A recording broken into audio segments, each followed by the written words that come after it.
Welcome, everyone. Ready to dive into the world of hiragana?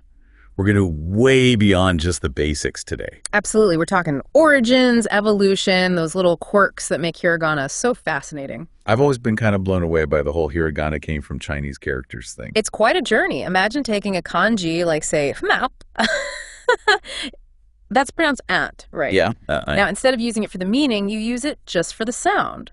That's menugana in a nutshell. Okay, so like sound-based borrowing. Exactly. And over time, those borrowed characters, they got simplified, streamlined. Makes sense. Got it right fast. Yeah. So those simplified forms, those became hiragana. Exactly. Evolved into the elegant cursive strokes we know and love today. So was early hiragana, was it tough to learn? Like, did you need special training in calligraphy? Well, it was deeply connected to calligraphy, especially the Susho style, which is super cursive. Ah, so like an art form in itself. You could say that. And back then, literacy wasn't as common as it is now.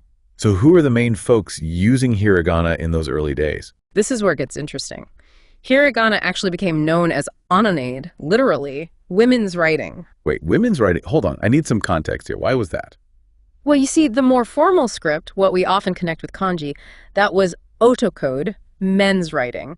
Okay, so like a gender divide in the writing system itself. In a way, yes. Otokode was for official stuff, documents, scholarly work, you know the deal. And women, they were using hiragana for Things like diaries, poetry, more personal expressive writing. So hiragana was tied to creativity, personal expression. That's really cool. And that connection, it actually shaped how hiragana developed. Social forces at work, you see. Mind-blowing.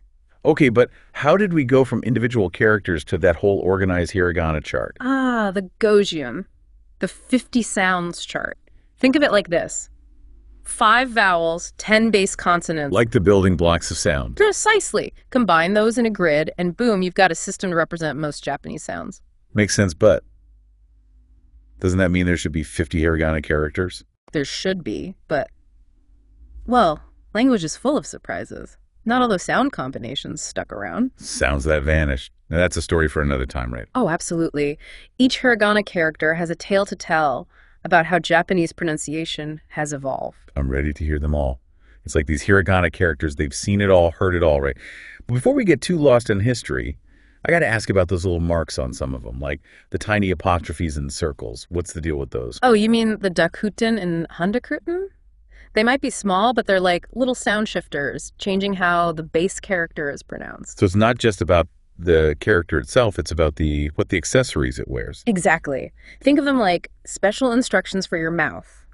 Let's take the dakuten, those 2 little dots. They're all about voicing. Voicing, like adding a bit of a hum. You got it. They take an unvoiced consonant, like K, and turn it into a voiced one, like G. So ka becomes ga, just by adding those 2 dots. Bingo! And it works for other consonants, too. Sistiz, tistiz. It's all about that shift from unvoiced to voiced. Pretty neat how such a small change makes a big difference in how it sounds.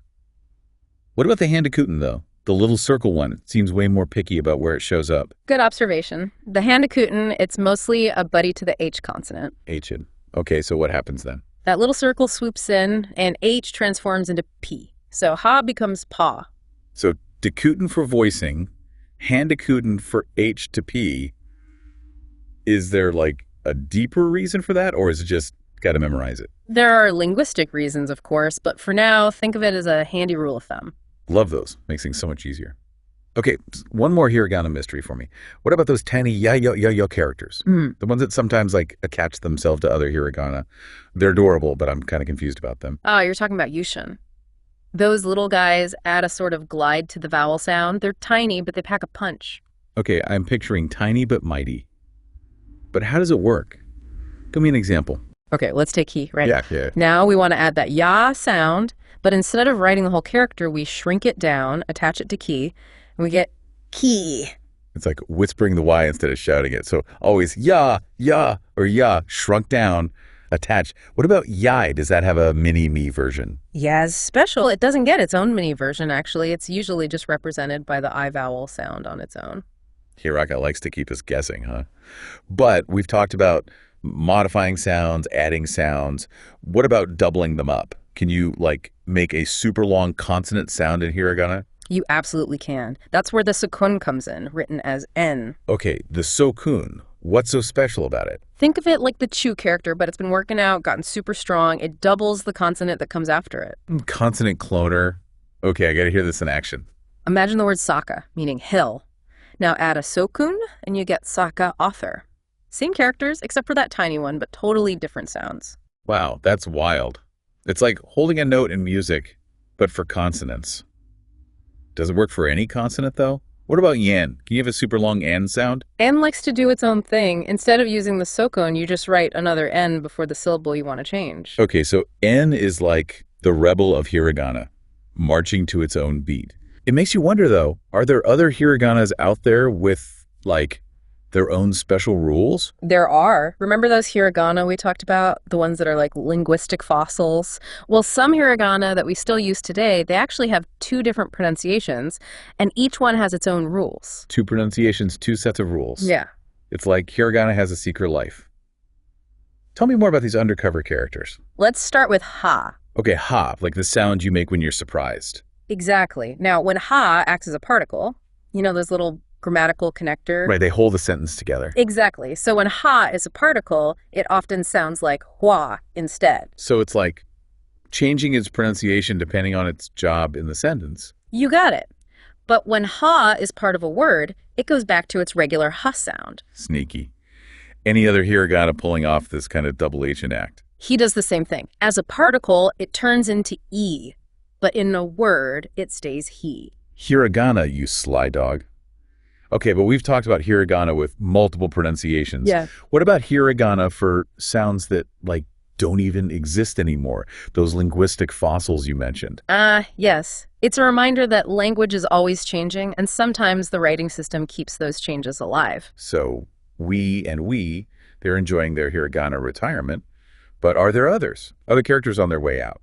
Oh, there are a few that are even more, shall we say, vintage. Remember yi, and wu?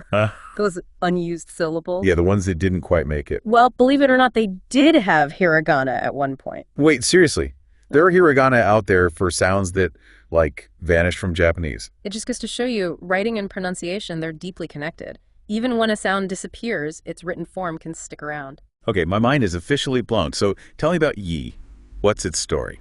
Yi is a bit of a mystery. Some scholars think it might never have been a separate sound on its own, but there are hints that it existed somehow, maybe to simplify certain combinations. So hiragana for, like, theoretical sounds, that's next level stuff. What about yi? Did it have a more illustrious career? Yi definitely had its time in the sun. It was its own sound in early Japanese, but pronunciation shifted, it merged with E, and eventually it faded out. Gone, but not forgotten. All right, last one, and I have a feeling this is going to be good. What's up with wu? Wu is the most elusive of them all.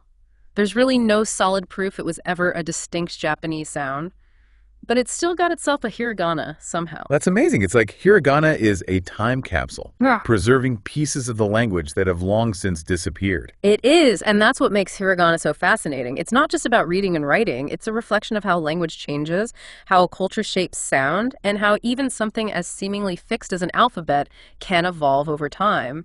Wow, we've gone from hiragana beginners to, like, hiragana detectives in just one deep dive. I'd say so. So to everyone listening, as you continue your own hiragana journeys, remember, stay curious. You never know what linguistic treasures you might find hidden in those elegant characters. Thanks for joining us on this deep dive into the fascinating world of hiragana.